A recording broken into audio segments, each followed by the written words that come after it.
Spoštovane ljubiteljice lepe besede, lepo pozdravljene znova v besedi tedna. Pozdrav tudi vsem drugim.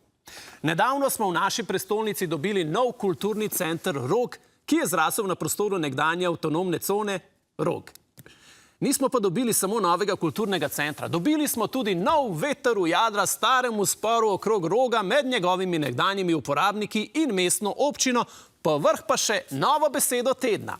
Rogoborba.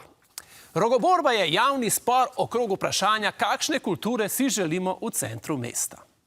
Na eni strani rogoborskega dvoboja imamo avtonomno prekarno aktivistično skupino ustvarjalcev, na drugi pa župana Jankovića in njemu sledečo elitno skupino, ki je ustvarjalna predvsem pri mreženju in prijavljanju na različne razpise.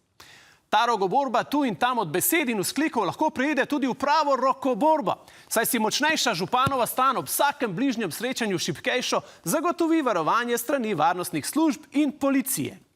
Tem pa, kot vemo, rokoborski prijemi niso tuji.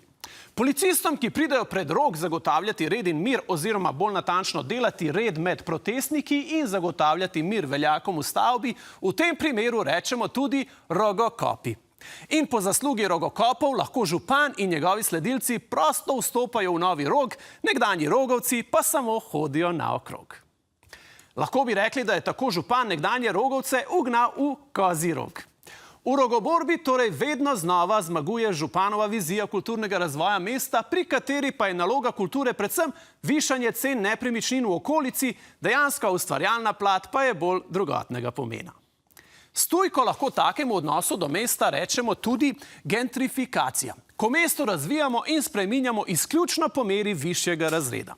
Kolegi iz inštituta so že predlagali, da bi gentrifikacijo lahko slovenili z izrazom zgintrifikacija.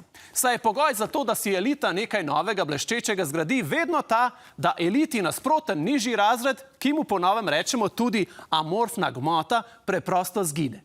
Zgintrifikacija.